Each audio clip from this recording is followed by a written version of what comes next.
when there is constitutionalism, you have separation of powers, you have periodic election, you have independence of judiciary, you also have the right to vote and to be voted for. So it is in a democracy you find that one. And any other form of government that is not democratic, opposite is the case. So once you have a democracy, you know that whatever you are doing, in fact, that aspect of constitutionalism where they guarantee freedom of expression at the press, yes, is germane in democracy. That's why you see people talking whatever they want to say. They criticize government, even though some constructive, some not constructive. Absolutely.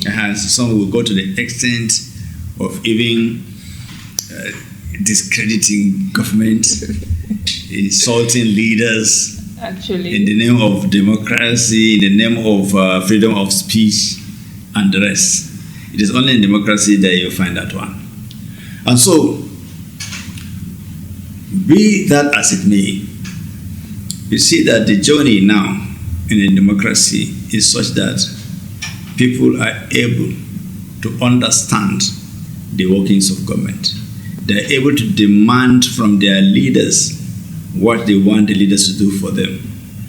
If they don't do it well, they can change them after 4 years. And that's the periodic election. yes, If they continue to do good, you give them second mandate, they exhaust it. They exhaust and they leave. So, and again, holding government accountable is an essential ingredient of democracy. Government does whatever it wants to do to justify its stay. And so, provision of social amenities, creating job opportunities, industrialization, peaceful coexistence, ensuring that one, roads, so many other things, hospitals, schools.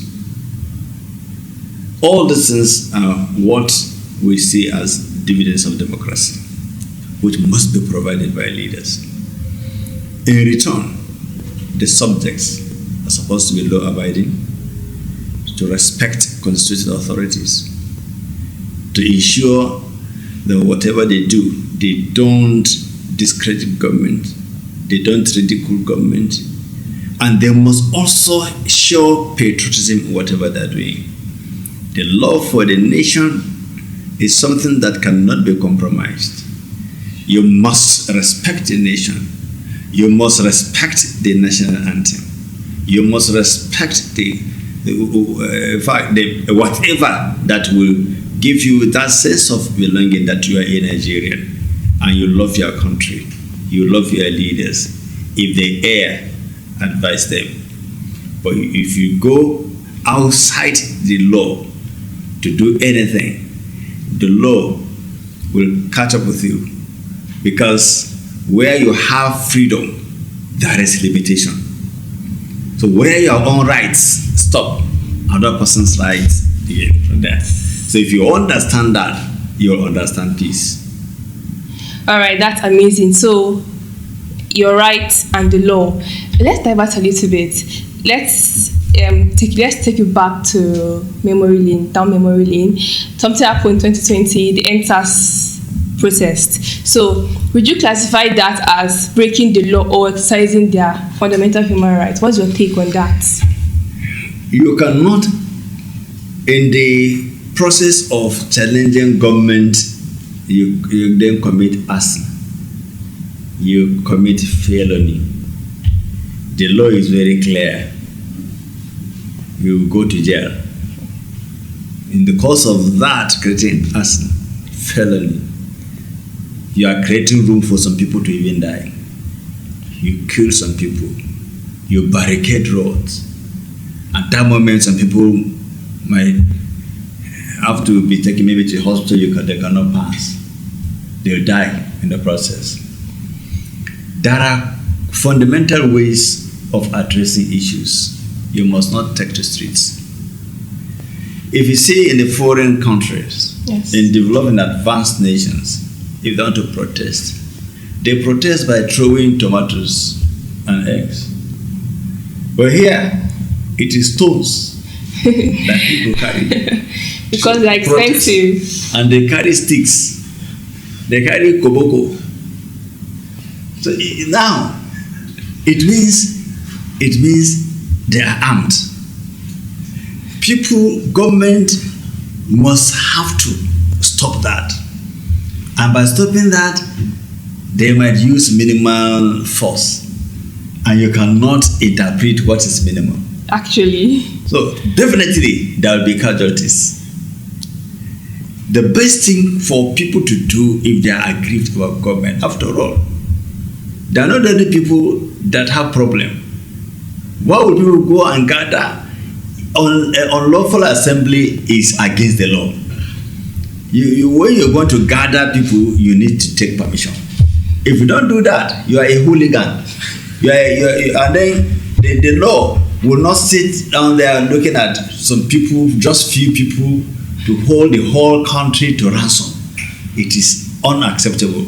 No government, no responsible government will allow few people to rubbish the credibility of the government.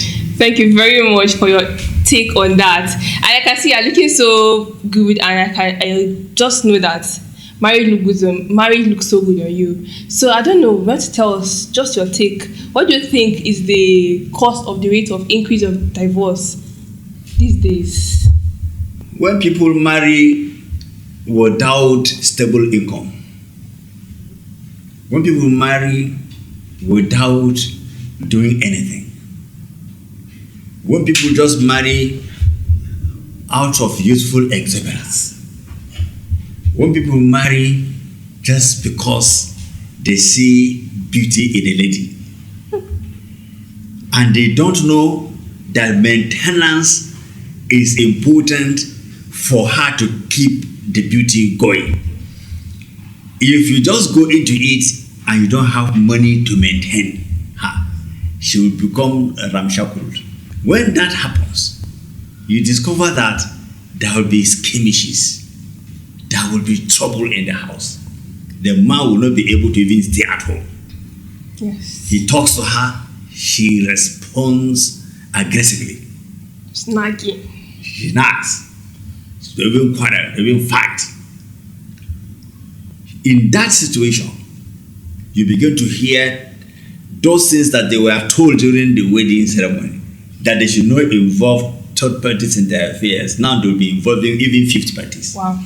Because the atmosphere is tense. Oh my God. The atmosphere is so tense that it cannot be controlled any longer. The house has become a battlefield. The woman has become a punching ball. So if she is stronger than the man, you know what will happen. Yes. So it will not be just two fighting. Yes. They will beat themselves to coma. Two wrestlers. And then the two, yes, sure. So you see, people will gather, go and even take loan to have a befitting wedding. After it, there is no money again to keep the home. Then you see any building structure that is laid on a false foundation, weak foundation, it can't stand. That is the problem. The youth are very much the people in the center of circumference of this. They want to enjoy life. They don't want to work. They are looking for ready-made women. They are looking for sugar mommy. Because she has made it. So their own is to just carry their own box or bag and go and stay with her. She will feed him, clothe him, allow him to drive her car. Then, you see, there must be a situation, the point that he must always respect and accept whatever she asks him to do. If he says he shouldn't go out, he cannot. If he goes out, she will starve him of food. She will not give him money again. Then he might decide to quit. I want to use this medium to advise the youth. If they want to marry, let them make sure that they have something doing that will be giving them money to feed. You keep your wife at home and you go and sit with Meshai on the street to take tea and egg, indomie and the rest, and you are giving your wife 200 naira.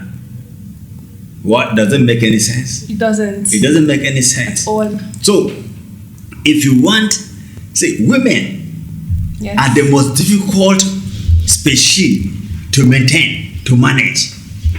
A man, if he didn't, in fact, he can sow gari in the morning, sow gari in the afternoon, sow gari in the evening. He will carry toothpick and begin to walk on the street. Let a woman do it for 1, 2, 3 days. If you see her, you will think she's coming from battlefield. So the man can endure troubles once, but the woman cannot.